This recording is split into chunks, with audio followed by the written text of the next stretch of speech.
hoje eu e o Lucas vamos dar aula para vocês e a gente vai começar a ver primeiro a independência das colônias aqui na América Latina. E pode... Já colocou a apresentação, Lucas? Já, estou carregando aqui, só um minutinho. Eu vou começar falando então, para a gente não atrasar muito. A independência vai acontecer aqui na América do Sul, lá no início do século XIX, e ela vai ser parte das imensas transformações que vão vir junto com a independência das colônias inglesas na América do Norte, porque vão ser tudo influência tanto da Revolução Francesa quanto do Napoleão, porque com o Napoleão principalmente vai gerar uma série de conflitos que vai colocar em evidência a degradação do poder espanhol, né? Quando o Napoleão domina a Espanha, e ele destrona o rei, ele vai lá e coloca o irmão dele. Isso vai incomodar muito as colônias espanholas aqui na América Latina. E aí, isso vai dificultar muito o relacionamento da Espanha com as suas colônias, porque vai ficar difícil deles mandar soldado, deles permanecerem um exclusivo comercial, e essa ideia do livre comércio também vai afetar também. E essa ideia que vai vir lá da Europa, esqueci a palavra, da República, também vai atravessar o Atlântico, vai chegar aqui na América, e as colônias vão começar a se movimentar para tentar se tornar independente. E aí, em 1810, o Napoleão ainda não vai ter sido derrotado, vai ter as primeiras movimentações para as colônias se tornarem independentes. Não vai dar muito certo, eles não vão ter força suficiente para conseguir a independência, e eles vão ser derrotados. Lá no México vai ter o padre Morelos, que ele vai proclamar a independência do México em 1813, mas ele não vai conseguir, ele vai ser derrotado de novo, e aí mais para frente sim ele vai conseguir a independência do México. Só que assim, gente, para a gente entender o que está acontecendo aqui na América Latina, principalmente nas colônias espanholas, a gente vai ter que voltar lá para a Europa para entender o que aconteceu depois que o Napoleão foi derrotado. Pode passar, Lucas. E aí, a gente vai falar, então, rapidamente sobre o Congresso de Viena e o pós-Congresso de Viena, o que aconteceu. No Congresso de Viena, que vai acontecer lá em novembro de 1814, os países vão se reunir em Viena para redesenhar o mapa da Europa após o Napoleão. Aí, entre esses países vai estar a Rússia, a Prússia, a Áustria, a França e a Inglaterra. Aí vocês vão pensar assim, tá, Michele, mas por que a Inglaterra quer ir no Congresso de Viena se eles não tinham nada a ver com Napoleão, se Napoleão estava lutando contra eles? Relaxa que a gente já vai entender o que aconteceu. Primeiro vamos falar o que o Congresso de Viena estava querendo fazer. Os princípios básicos para eles, as ideias principais, era a restauração do equilíbrio entre esses países, né, entre as potências da Europa, para evitar a hegemonia entre elas, para um não ficar mais forte que o outro. E também o principal é restaurar as dinastias que foram destituídas pela Revolução, né, e que eles consideram que são legítimas, como vai ser o caso da família Bourbon, lá na França, que o rei foi decapitado pelo Napoleão, e aí o irmão dele vai vir e vai assumir o trono porque ele tem direito. Porque assim, gente, o Congresso de Viena, ele vai ir totalmente contra os ideais iluministas. E tanto a Revolução Francesa quanto o Napoleão, eles vêm com uma bagagem de ideias iluministas. E o iluminismo vai contra a monarquia absolutista. Então, eles vão ter esse conflito. Aí o Congresso também ele vai procurar organizar a política externa da Europa, porque vai estar uma bagunça, porque eles não sabem quem manda e aonde que manda. Tá tudo uma confusão e eles precisam reorganizar isso. Eles vão reorganizar as fronteiras também. Aí sim, pode passar, Lucas. Aí sim, vocês perguntar, gente, o que a Inglaterra estava fazendo no Congresso de Viena, sendo que eles não foram nominados pelo Napoleão? É exatamente isso. A Inglaterra, ela vivia a monarquia parlamentarista. Eles já não vivem mais a monarquia absolutista. E eles já passaram pela primeira Revolução Industrial, eles já estão se encaminhando para a segunda Revolução Industrial, e eles precisam garantir que os seus interesses não vão ser comprometidos com as determinações do Congresso. Eles precisam ficar lá para ver que esses países vão fazer entre eles e com as suas colônias. Porque, assim, a Áustria, a Rússia e a Prússia, elas vivem ainda o antigo regime. E a França vai voltar para o antigo regime. E isso, para eles, para a Inglaterra, vai ser um problema mais para frente. Quando acabar o Congresso, pode passar. Esses países, eles vão fazer um pacto que a gente vai chamar de Santa Aliança. Esse pacto, ele vai ser encarregado de perseguir essas ideias revolucionárias que já tinham ocorrido na Europa, que é para que não ocorresse de novo. E ela vai ser o antídoto para esses participantes do Congresso contra esses movimentos revolucionários, o que vai garantir com que isso não aconteça de novo, com que o que Napoleão fez aconteça de novo. E aí, gente, a Inglaterra, a princípio, vai aceitar esse pacto, vai concordar. Só que, assim, a Inglaterra, ela está produzindo muito. Ela precisa ter para quem exportar. Quando um país ele é colônia do outro, ele tem um exclusivo comercial. Então, a Inglaterra não pode comercializar com aquele país. E isso vai gerar um problema agora. A Espanha vai estar com um problema aqui com as suas colônias na América Latina, e vai pedir o apoio da Santa Aliança para sufocar esses movimentos de independência. E a Inglaterra até então faz parte da Santa Aliança. Só que aí eles vão dizer, não, a gente não vai apoiar esses movimentos, para nós não é negócio. Porque para eles, eles querem querem poder importar para as colônias espanholas. Se as colônias seguirem sendo colônias, elas vão ter exclusivo comercial, eles não vão conseguir importar.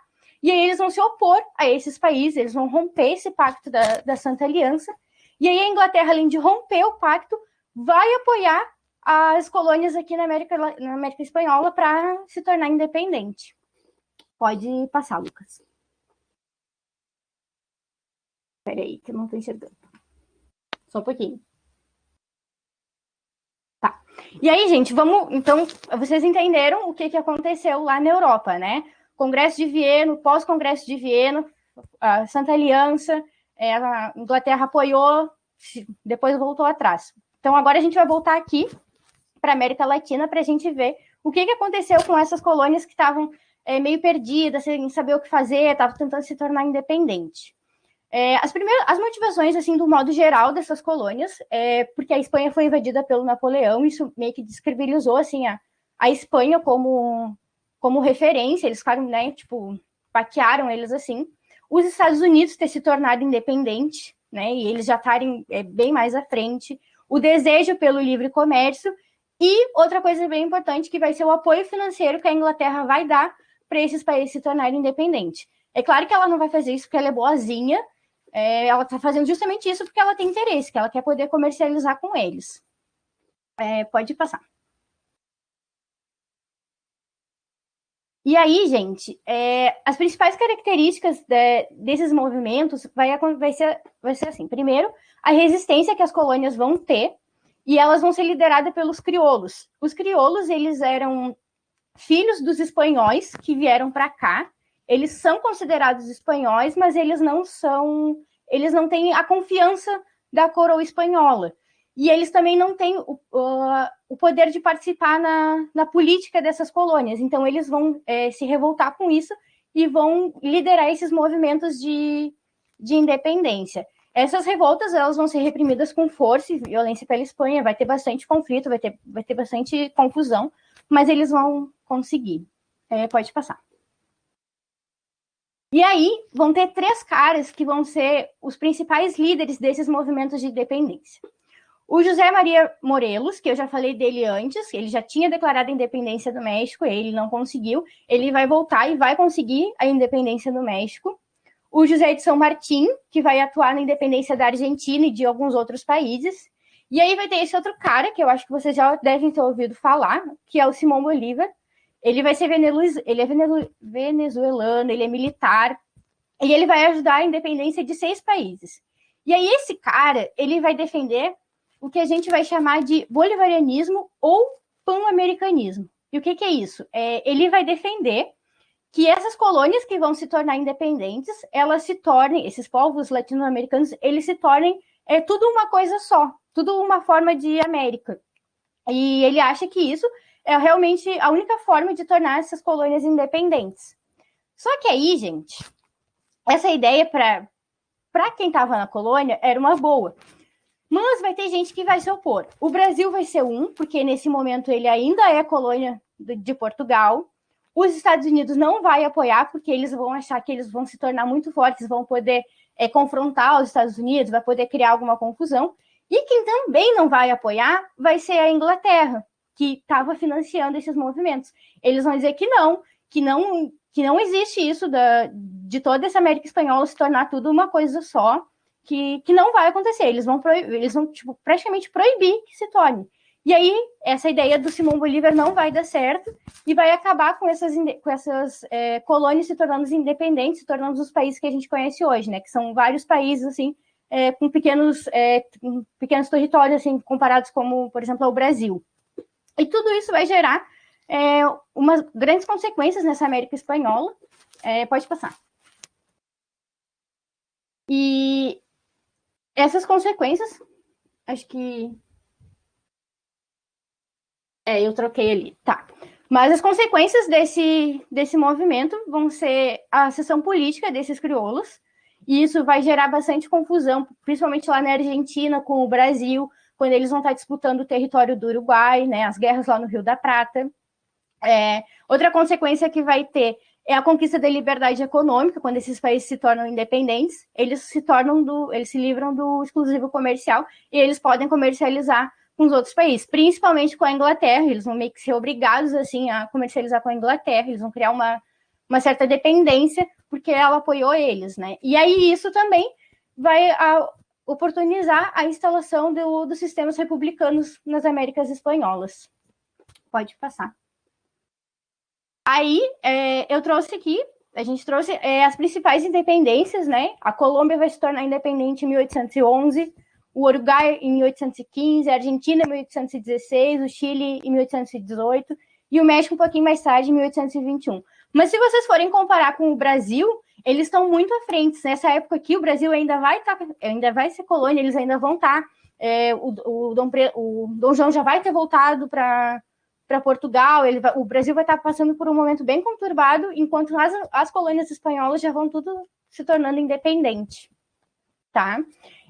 Pode passar. E aí, pessoal, essas colônias se tornarem independentes é mais ou menos isso. A gente não dá para trazer muito mais, assim, porque a gente tem outros assuntos para a gente ver. E agora a gente vai passar para a Revolução Industrial, a gente vai voltar lá para a Europa, para falar da segunda Revolução Industrial, que ela vai ser bem parecida com a primeira, ela vai suceder a primeira Revolução Industrial, e só que agora ela não vai acontecer mais só na Europa, ela vai acontecer nos Estados Unidos, ela vai acontecer no Japão, porque o mundo vai estar se desenvolvendo mais. E aí, as características básicas da segunda Revolução Industrial vai ser as grandes inovações que vão ter, né? As cidades vão aumentar, vai ter mais fábrica, vai ter mais linha de produção, as fontes de energia agora vão ser outras, não é só mais o carvão, vai ter o petróleo, vai ter a eletricidade, tendo petróleo, consequentemente tem o combustível.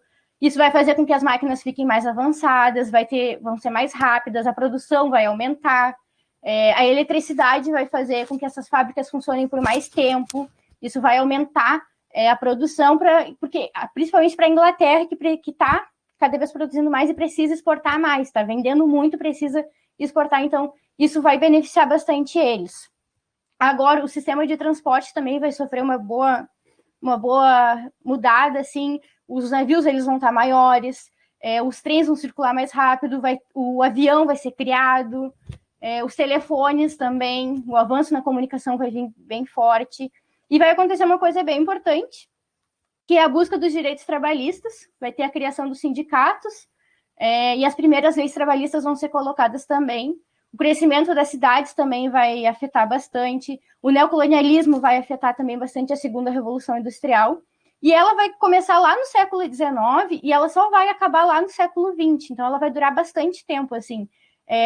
A gente não precisa falar muito dela, porque ela é muito parecida com a primeira, só é importante a gente falar para a gente entender o que vocês vão ver agora com o Lucas, mas assim, a segunda revolução ela é bem parecida com a primeira. Então, eu acho que é mais ou menos isso, Lucas. Acho que agora pode passar. Obrigado, Michele. Só uma coisa que o Vitor acabou lembrando ali, aos alunos que estão presentes, se vocês quiserem colocar na chamadinha, nas notas compartilhadas, o nome de vocês, a idade, o curso que vocês querem cursar no próximo ano, coloquem ali, tá? Fiquei muito feliz que enquanto a Michelle estava falando, eu estava vendo o pessoal colocar nas notas ali. Nós temos ali 2 pessoas que colocaram história como sendo uma das opções. A gente fica lisonjeado, né? A Luísa Oliveira e a Luísa Lafuente, que colocou ali que história, né, uma das opções. Então, a gente fica muito feliz, porque história é uma matéria muito legal e apesar dos percalços que a gente passa, né, ter o conhecimento científico a partir do olhar histórico, ele é muito importante. Isso que a Michelle falou agora sobre a segunda revolução industrial, é muito importante que vocês entendam esse processo, entendam que ela é parecida com a primeira, né, que vai ter desdobramentos, que eles vão eclodir lá no neocolonialismo, que é uma coisa que nós vamos ver agora a seguir, né? São coisas importantíssimas para a gente compreender o neocolonialismo. Se vocês não entendem o que foi e o que é, na verdade, a segunda revolução industrial, vocês não conseguem compreender o neocolonialismo, porque o neocolonialismo ele parte do pressuposto, mas da ideia de segunda revolução industrial, porque é quando as coisas estão acontecendo, e maquinário, e indústria, e países, grandes países participando desse momento. Então é importante que vocês compreendam de fato o que é a segunda revolução industrial. Mas antes da gente falar um pouquinho sobre o neocolonialismo, a gente trouxe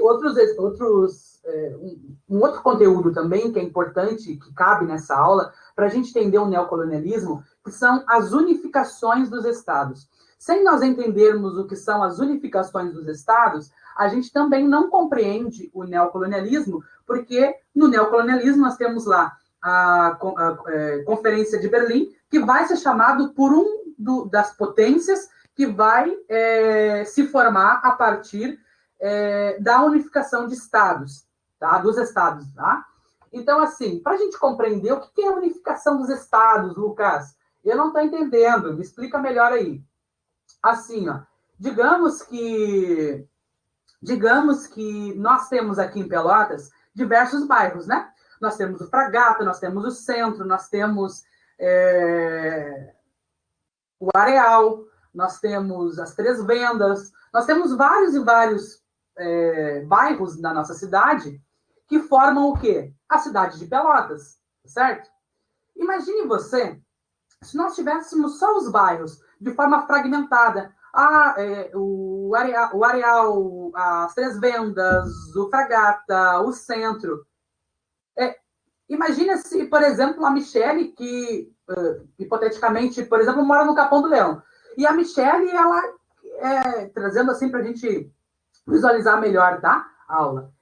A Michele, ela mora no Capão do Leão, e aí a Michele, ela quer atacar o Fragata, porque nesse período do século XIX, há conquista de territórios ainda. Então a Michele, ela fala assim, eu vou chegar aqui e eu vou conquistar esse território do Fragata. Não é muito mais fácil os bairros eles se tornarem uma única coisa, uma coisa só? Não é mais fácil que esses bairros eles se juntem, eles formem uma grande nação, eles formem um grande império, eles formem um grande grupo para se proteger dos inimigos? É mais fácil. Então, o que acontece? Esse período de unificação, ele é caracterizado por isso.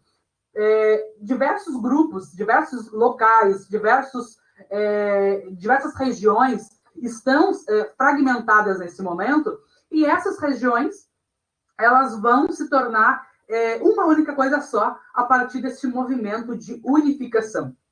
Para a gente entender um pouquinho, eu trouxe aqui a unificação alemã. Bom, a unificação alemã, para a gente entender, ela parte da ideia do pangermanismo. Lucas, o que é pangermanismo? Eu não entendo. Me explica melhor aí. Claro, Para a gente compreender, né, o que é o pan-germanismo, ele vai se tornar uma única coisa, como a Michelle falou nos slides anteriores, né?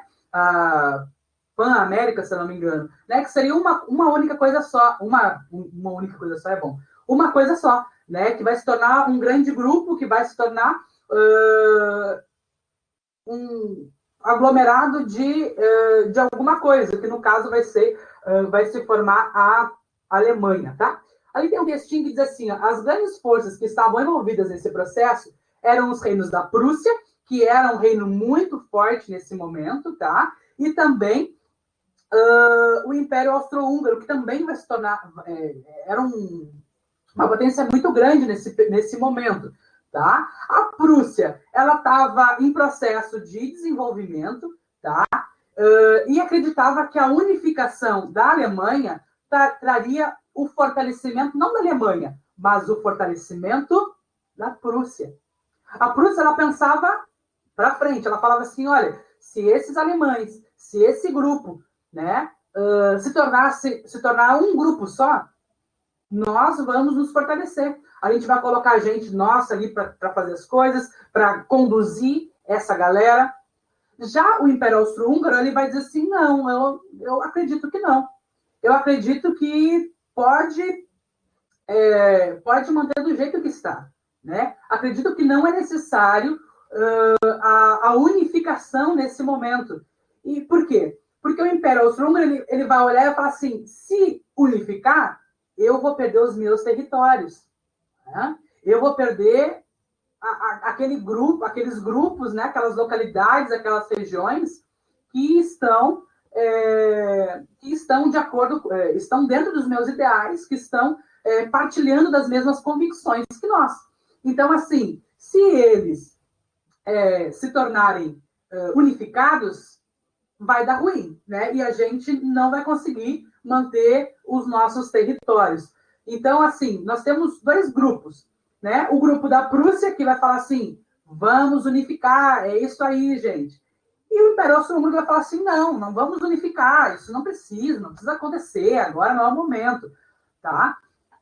Adiante. Então, vai se ter, por conta disso, por conta do Império Austro-Húngaro ele não querer fazer parte, nesse momento,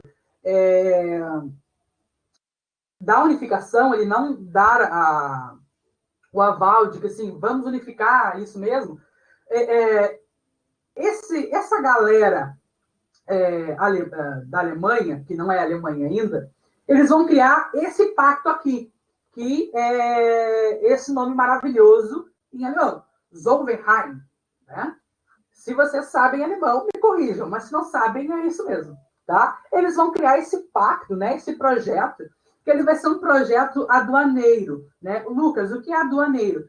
São essa parte de alfândega, né?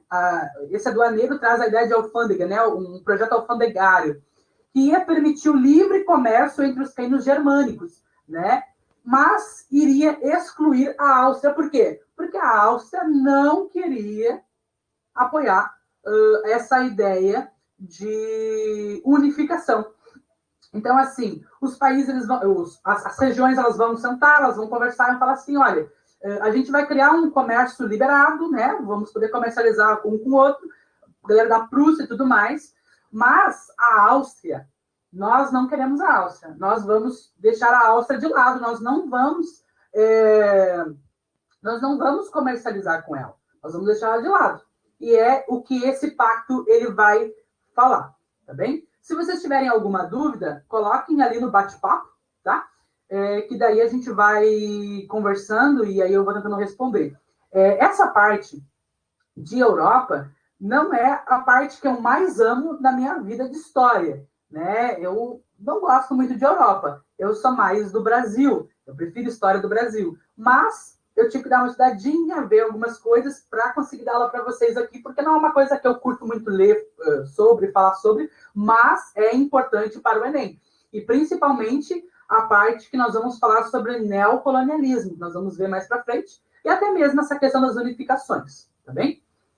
Então, esse vai ser esse projeto, esse pacto de livre comércio, beleza? Bom, nós vamos ter nesse período, algumas guerras, alguns embates, né, grandes guerras de unificação. Mas, sabe, tem pessoas importantes que precisam aparecer aqui para a gente compreender esses processos. Em 1861, o Guilherme I, ele vai se tornar o rei da Prússia, tá? E ele vai nomear um camarada que vocês talvez já ouviram falar, ou se não ouviram falar, ele é muito importante para esse momento, que é Otto von Bismarck, tá? Ele é muito importante nesse momento. Esse camarada, o Otto von Bismarck, ele vai ser nomeado o primeiro-ministro, tá? Cargo elevadíssimo, né, na época, tá? Esses dois camaradas, tanto o Guilherme I quanto o Otto von Bismarck, eles são camaradas importantíssimos, tá? Para esse período de unificação, tá? Eles são figuras muito importantes. Pois bem, nós vamos ter 3 grandes guerras até a unificação, tá? Primeiro nós temos a Guerra dos Ducados.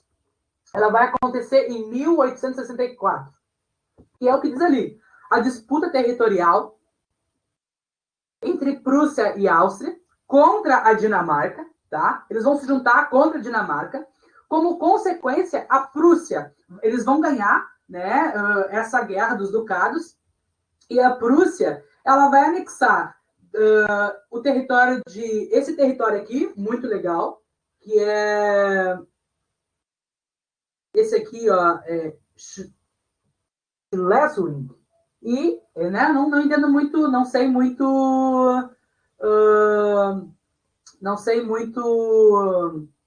alemão, né, mas a gente vai tentando e vai construindo junto. E você vai anexar ali Holstein, né, que cada uma vai ficar com uma parte ali da Dinamarca, beleza? Outra guerra importante é a Guerra Austro-Prussiana, que ela vai acontecer 2 anos depois da Guerra dos Ducados, tá? Essa guerra, ela vai resultar na tomada da maioria dos estados germânicos que estavam sob o domínio austríaco. Então, a Áustria e a Prússia, elas vão brigar entre si e vão falar assim, olha, a Prússia, né? Eu vou pegar os teus estados, né? Esses estados germânicos que estão sob o teu domínio, e agora eles vão ser meus, porque eu ganhei essa guerra. Essa guerra já está ganha e eu vou levar esses estados para minha conta. E é o que acontece, tá? A Prússia, ela ganha a guerra, tá? E aí ela fica com estados germânicos que estavam sob o domínio da Áustria, tá bem? E depois a gente tem uma guerra que é muito conhecida também, que é a Guerra Franco-Prussiana, tá? Que é a disputa entre a França e a Prússia, que inicialmente, né, contrastava em interesse pela sucessão do trono espanhol. A rainha, né, Elizabeth II da Espanha, ela havia abdicado do trono. Só que, assim, a França, ela queria esse trono, porque não tinha um sucessor naquele momento. A França de Napoleão III, e perceba, esse Napoleão aqui não é o Napoleão da era napoleônica, aquele Napoleão que nós vimos, né, em aulas passadas. Esse é outro Napoleão, né? Ele é parente, ele é da família do Napoleão ali, mas não é o mesmo Napoleão, tá? É importante a gente compreender isso. Napoleão III, então, ele vai exigir uma resposta, né, do rei prussiano. Como assim? A Prússia também quer o trono, mas não, peraí, não é bem assim. A gente vai ter que conversar, vai ter que dialogar. Só que Napoleão III, ele não queria guerra, ele não queria briga, ele queria tentar resolver as coisas no diálogo, ele queria tentar resolver as coisas de uma forma da forma mais amistosa possível. Então, assim, um camarada que nós já vimos, que é o Otto von Bismarck, ele vai interceptar a carta que Napoleão III vai enviar para o Guilherme I. Ele vai interceptar e ele vai declarar guerra, tá? Ele vai escrever como se fosse Napoleão ali e vai falar assim, olha, a carta que chegou aqui, né, da França, não, a gente não pode aceitar isso, a gente tem que batalhar, e ele vai declarar guerra, né? O Guilherme I ele vai acreditar nisso.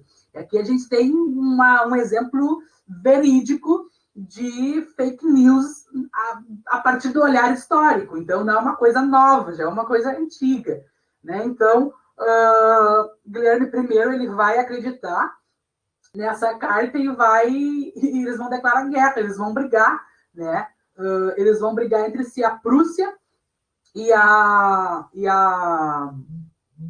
França vão brigar entre si por conta dessa carta que esse camarada, o Otto von Bismarck, ele vai interceptar e vai escrever coisas a mais, declarando guerra ali e tudo mais.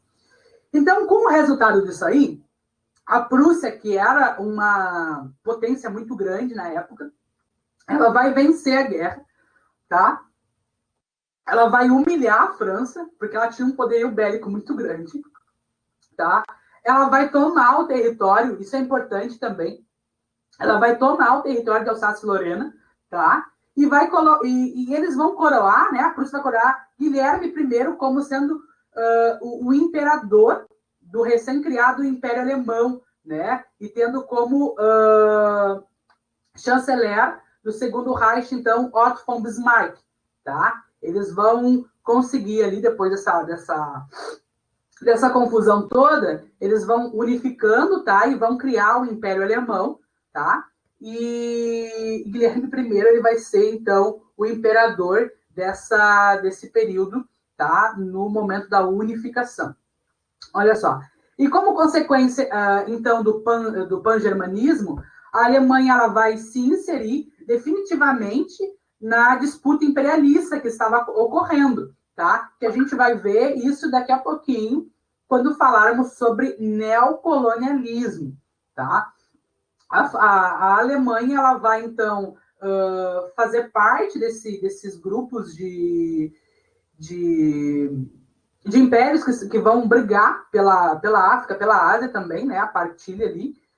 E na disputa capitalista contra as potências, tendo como sua principal concorrente a Inglaterra, tá bem? Não sei se vocês têm alguma dúvida em relação a isso, tá? Dessa parte de unificação alemã, tá? Mas qualquer coisa vocês coloquem ali, que a gente vai conversando, e se precisar voltar alguma coisa, a gente volta e não tem dificuldade nenhuma, tá bem? Bom, agora a gente vai falar um pouquinho sobre a unificação italiana. Claro, esses processos, eles são mais complexos que isso, eles têm muito mais história que isso. Mas por conta do nosso tempo, da aula de apenas 1 hora que nós temos, e pelos prazos que a gente tem, a matéria ela se torna muito mais reduzida do que ela realmente é.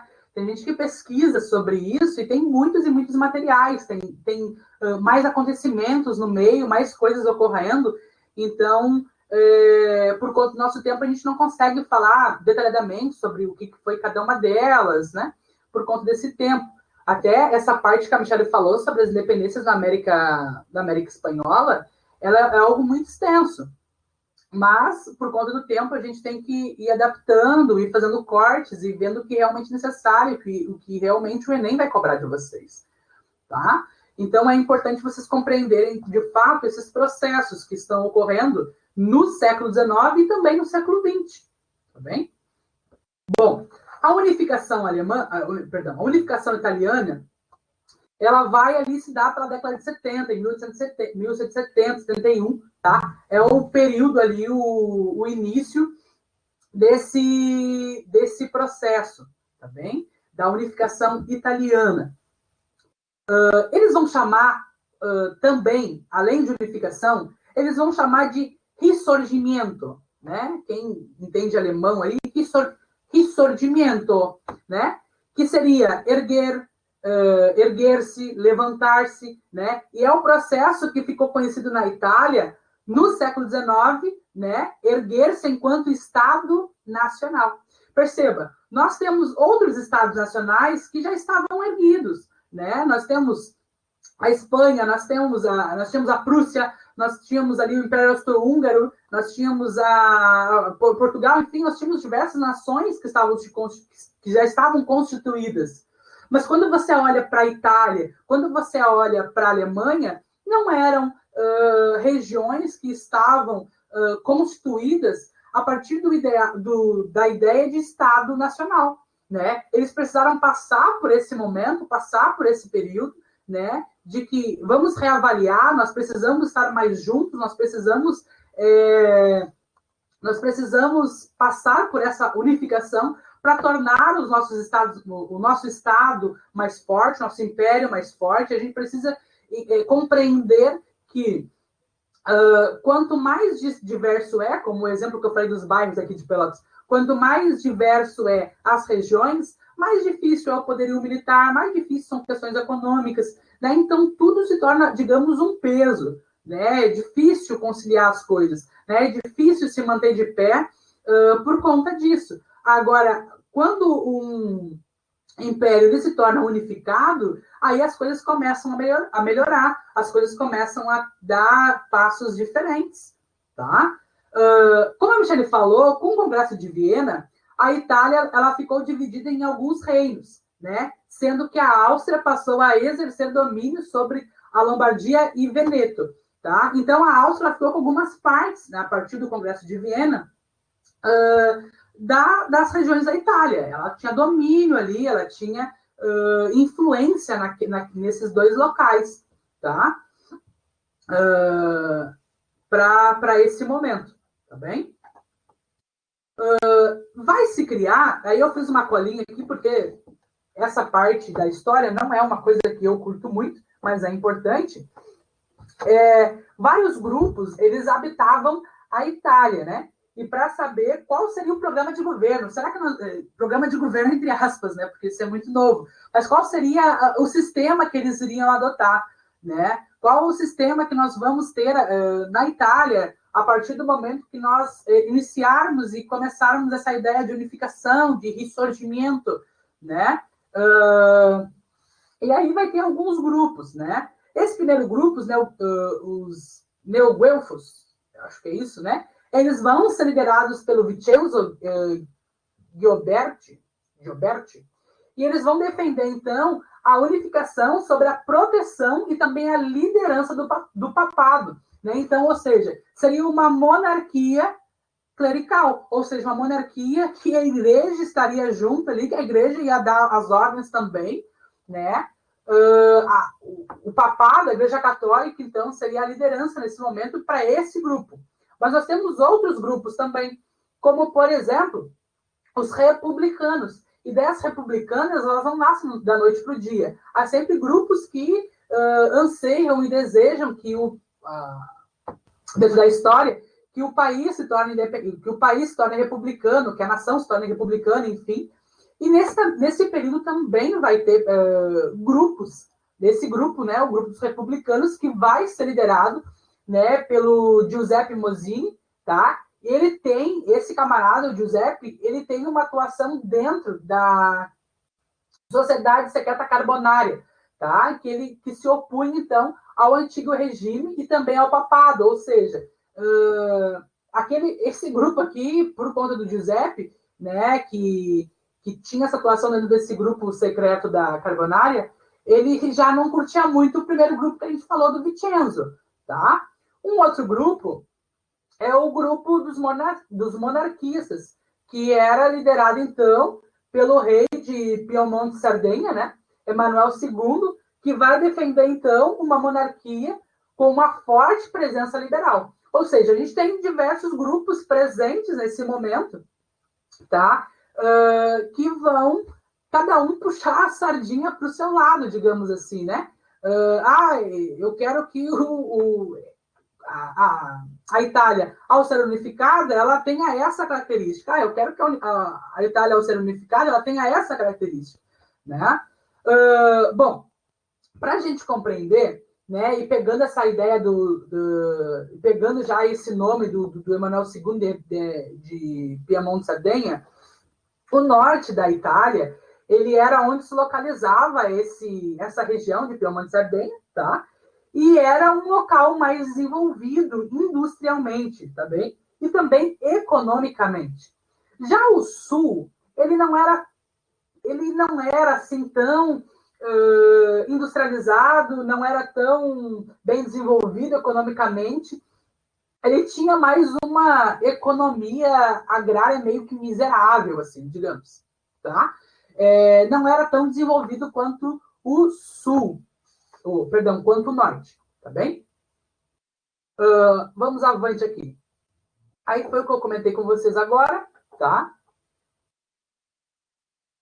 Bom, o reino, né, de Piemonte e Sardenha, ele havia atacado a Áustria para conquistar os territórios de Lombardia e Veneto, que fazia parte da onde? Que fazia parte de que grupo? Que fazia parte de que império nesse momento? Do Império Austríaco, tá? Essa região, o Reino de Piemonte, ele vai guerrear contra a Áustria ali para tentar pegar esse território de Lombardia, de Veneto, né? Vamos trazer para cá, porque a gente precisa da unificação, porque a gente quer unificação, a gente não quer mais saber de Prússia, a gente não quer mais saber de Áustria, né? A gente quer se tornar unificado, a gente quer se tornar uma grande nação, né? Que vai correr atrás dos seus ideais.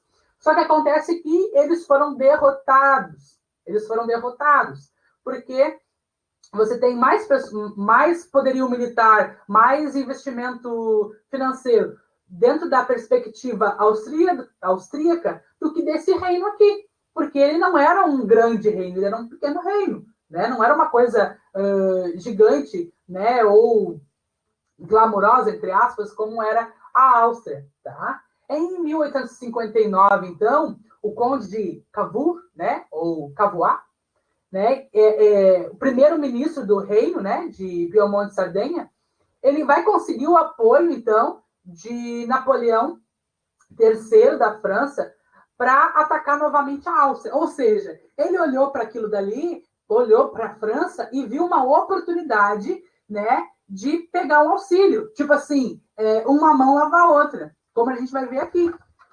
Se a França me ajuda, né? Eu sou do reino de Piemonte e Sardenha. E a França me ajuda, a França me dá um auxílio nessa guerra, né? Eu vou ajudar a França também, né? Em troca, a Itália, então, ela cederia para a França os territórios de Nice e Savoia, tá? Então, são meio que aquela velha frase, né? Uma mão lava a outra. E é o que vai acontecer, né?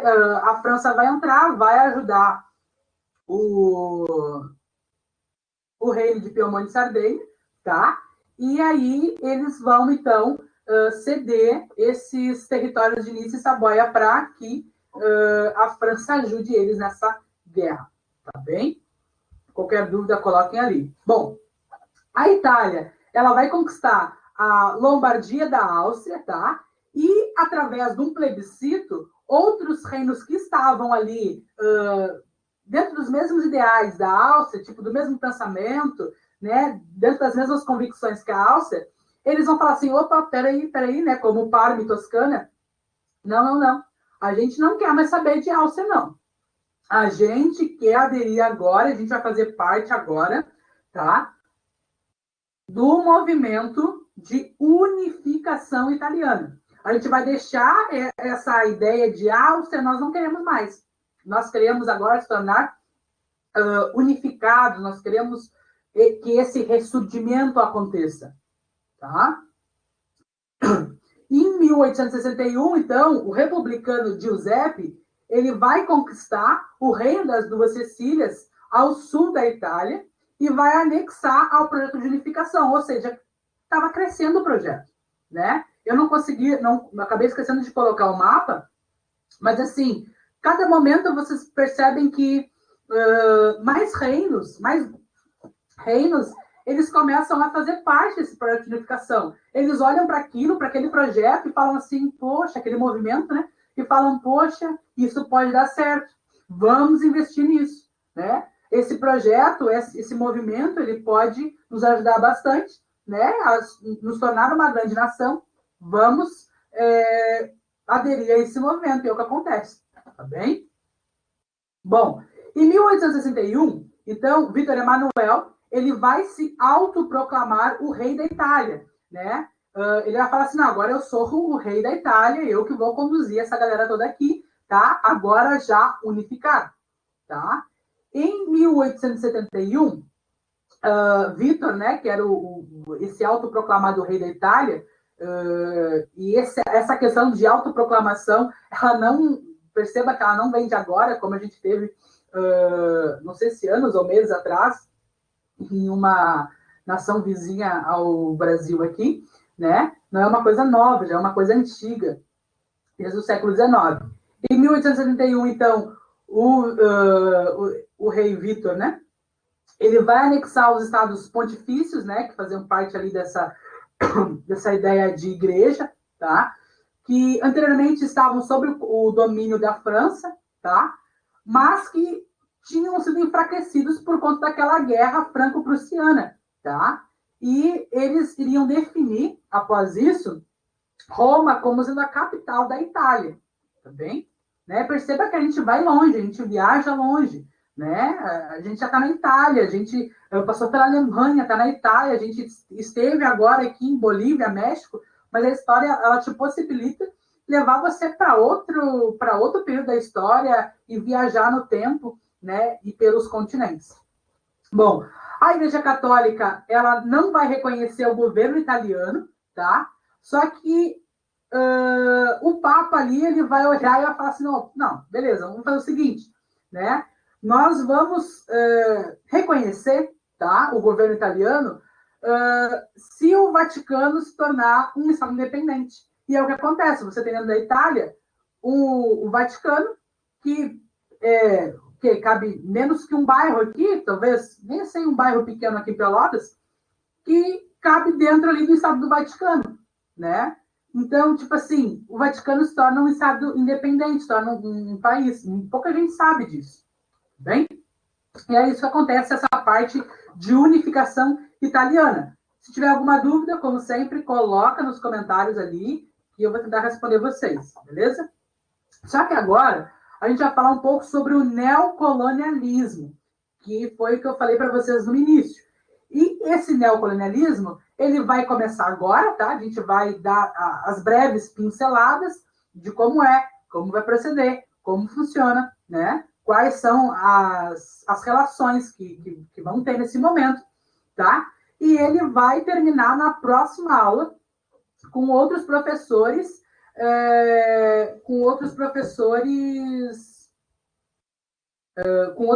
aqui da história também, tá bem?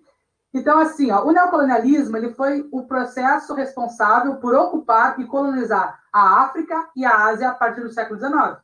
Por isso que nós estamos falando do século XIX nessa aula, porque se encaixa o neocolonialismo, se encaixa as unificações, se encaixa as independências na América Espanhola, né? Tem essa questão do Congresso de Viena. Perceba que o neocolonialismo ele tem uma forte ligação, tá, com a segunda Revolução Industrial, tá bem? Eu coloquei aqui, tá solto, mas para vocês compreenderem, matéria-prima e mercados consumidores. Para vocês compreenderem o neocolonialismo, são 3 M's, tá? 3 M's que vocês precisam saber. Matéria-prima, mão de obra e mercados consumidores, tá? Lucas, o que é neocolonialismo? O que é isso que está falando? Que processo foi esse? Né? Como vai se dar essa questão toda? Eu não estou entendendo nada. Pois bem, trouxe uma tabela importantíssima para você que vai fazer o Enem. Porque neocolonialismo, o prefixo neo, ele traz a ideia do quê? Do novo colonialismo, né? Um novo colonialismo. O colonialismo que a gente tem lá no século XVI, XVII, ele é diferente do neocolonialismo do século XIX, do século XX. Então, há diferenciações nesse momento, tá bem? E eu trouxe uma tabela, deixa eu ver se é a próxima aqui. Eu trouxe uma tabela para a gente conversar. Ela está um pouquinho escura, mas dá para a gente entender melhor, tá bem? E a gente vai conversar um pouquinho até agora o finalzinho da aula, tá bem? O colonialismo europeu do século XVII, do século XVI, XVII, ele vai ter uma área de predomínio na América. Isso, gente, é muito importante para o Enem, tá? Muito importante para o Enem. Ele vai ter uma área de domínio na América, como a gente viu, né? O Brasil, nós vamos ter ali também América Espanhola, enfim, tá? Depois, nós vamos ter o neocolonialismo, né? Agora, no século XIX, partindo da como área de dominação, né? Principal dominação, a África, a Ásia e a Oceania, que não apareceu no outro slide ali também. Então, é muito importante que vocês compreendam a diferenciação. O colonialismo do século XVII acontece na América. Já o neocolonialismo do século XIX, ele acontece na África, na Ásia e na Oceania. Né? Então, eles têm uma diferenciação. Tá? A fase do capitalismo, o capitalismo mercantilista, tá? Do colonialismo comercial. Já o neocolonialismo parte mais desse capitalismo financeiro e monopolista, né? Do industrial. Por isso que nós falamos do quê? De segunda revolução industrial. É muito importante para a gente entender esse momento, tá? Ali nós vamos ter os patrocinadores, que é importante também, né? Os objetivos econômicos, né, do colonialismo europeu. Garantia de mercado consumidor para a produção europeia, né, e também a garantia de exploração de produtos coloniais, como artigos tropicais e metais preciosos. Então, no século XVII, eles não vão falar assim, ó, olha, nós vamos para a África, nós vamos para a Ásia, nós vamos para a Oceania, nós vamos explorar essa galera. Não. Não, nós não vamos explorar essa região. A gente vai ter uma outra justificativa, nós vamos ter um outro objetivo, nós vamos mascarar tudo isso. Os objetivos, eles vão ser sempre econômicos, mas a justificativa desses dois colonialismos, tanto do colonialismo do século XVII como o neocolonialismo do século XIX, eles são diferentes, tá? Olha só, o neocolonialismo do século XVII, ele vai ter uma reserva de mercado para a produção industrial, ou seja, nós estamos produzindo, porque houve a segunda revolução industrial e nós, todos os países, todas as potências, os impérios estão produzindo, tendo um grande número elevado de produtos sendo feitos, né, de produtos sendo criados, de produtos sendo desenvolvidos. Eles precisam do quê? Nós temos muita... por exemplo, eu estou produzindo esse celular aqui, tá? A câmera está virada. Eu estou produzindo esse celular aqui. Se eu vou produzir esse celular, eu preciso do quê? Se eu sou produtor, eu preciso de pessoas que comprem, né? Eu preciso de um mercado, eu preciso, né, de pessoas que comprem esse aparelho que eu estou vendendo. Então, eu preciso explorar mais, eu preciso conhecer novas pessoas, eu preciso buscar novos recursos, eu preciso buscar matéria-prima, eu preciso buscar ampliar o meu mercado, mas eu também preciso buscar mão de obra para produzir, tá? Garantia de fornecimento de matérias-primas, como carvão, ferro, petróleo. Então, isso aqui era meio que... Olha, a gente vai oferecer para vocês isso aqui, né? Nós vamos ajudar vocês, porque a ideia desse pessoal, dessas potências, né, desses impérios nesse momento, era que o quê? Nós vamos para a África, nós vamos para a Ásia, nós vamos para a Oceania, por quê?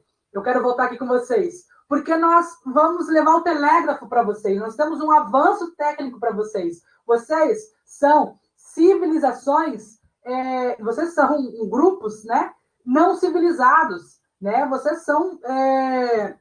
até fiz uma colinha aqui. Vocês são o fardo do homem branco europeu, né? O homem branco europeu tem que ensinar vocês, né? O pessoal da África, da Ásia, da Oceania, novas ideias, novas culturas, né? Eu tenho que levar para vocês porque vocês são atrasados, vocês vivem numa outra mentalidade, o processo civilizatório de vocês está atrasado, a gente precisa modificar, a gente precisa avançar.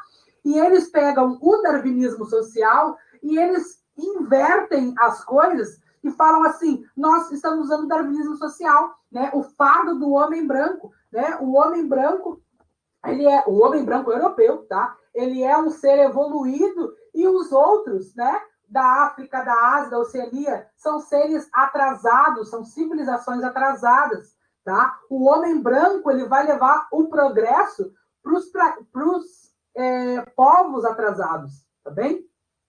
Então, eles vão criar essa ideia de Belle Époque, né? Tudo está ótimo, nós estamos ajudando, nós estamos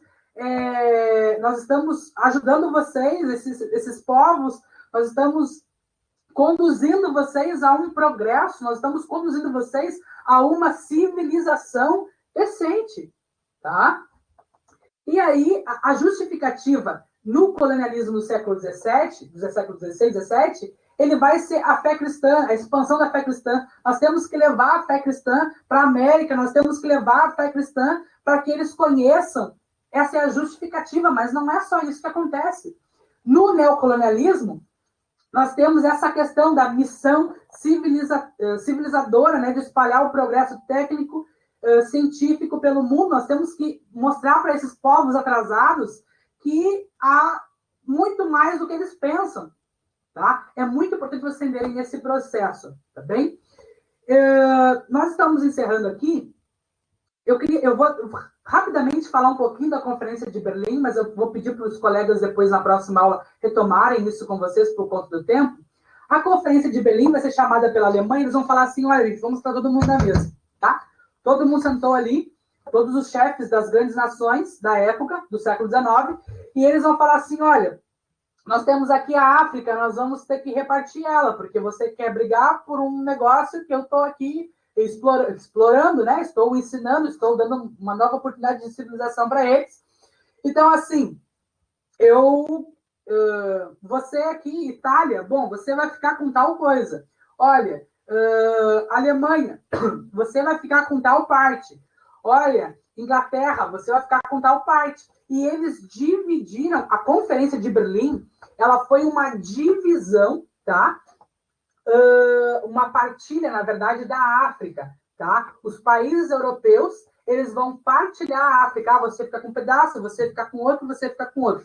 Isso aqui é muito importante para o Enem, porque tem uma charge que rola, às vezes, na prova, ou de vestibulares particulares, que é os grandes chefes de nação repartindo ali a África como se fosse uma pizza, como se eles estivessem pegando uma fatia de pizza, tá? Essa charge ela é muito importante para a gente compreender. Então, é muito importante você compreender o processo que vai se dar a partir desse momento, desse período, tá? Para a gente compreender e melhor assimilar essas questões, tá bem?